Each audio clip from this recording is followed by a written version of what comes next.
Hi guys, welcome to my মামিস kitchen. আজকে আমার মা মাছের ঝাল রান্না করবে।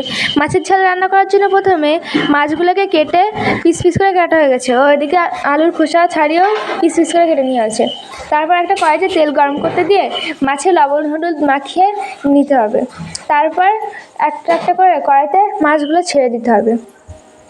সমস্ত মাছ কড়াইতে দেওয়ার পর এপিট ওপিট করে মাছগুলো ভালোভাবে ভেজে নিতে হবে। মাছ ভাজা হয়ে গেলে সেটা একটা পাত্রে এক এক করে তুলে নিতে হবে।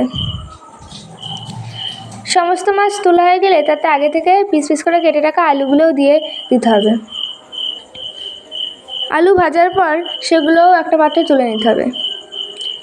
সব আলু তোলা হয়ে গেলে তাতে জিরে ও শুকনো লঙ্কা ফোড়ন দিয়ে দিতে হবে। তারপর আগে থেকে কুচিয়ে রাখা পেঁয়াজ কুচিও দিয়ে দিতে হবে।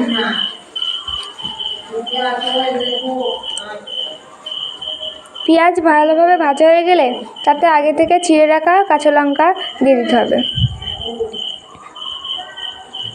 তারপর রসুন বাটা দিয়ে নাড়াচাড়া করে আদা বাটা দিতে হবে।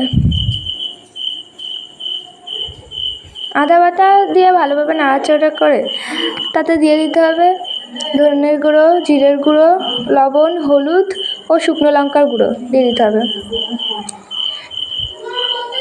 এই সমস্ত কিছু ভালোভাবে নাড়াচাড়া করে অল্প একটু জল দিয়ে ভালোভাবে কষিয়ে নিতে হবে এই মশলাটুকু। মশলা কষানোর পর তাতে আগে থেকে চালমগজ ও কাজু বাদাম বাটা দিয়ে দিতে হবে। তারপর একটু টমেটো দিয়ে ভালোভাবে নাড়াচাড়া করে নিতে হবে। টমেটো ভালোভাবে মশলার সাথে মিশে গেলে তাতে আগে থেকে ভেজে রাখা আলুগুলো দিয়ে দিতে হবে। মশলার সাথে আলু ভালোভাবে নাড়াচাড়া করে নিতে হবে।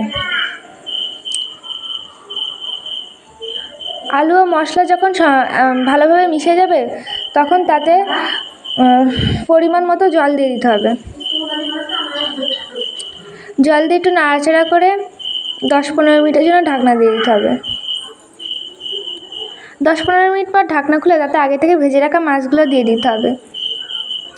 তারপর আবার 10-15 মিনিটের জন্য ঢাকনা দিয়ে দিতে হবে। 10-15 মিনিট পর ঢাকনা খুলে মাছের ঝালে গরম মশলার গুঁড়ো দিয়ে নাড়াচাড়া করে নামিয়ে পরিবেশন করতে হবে।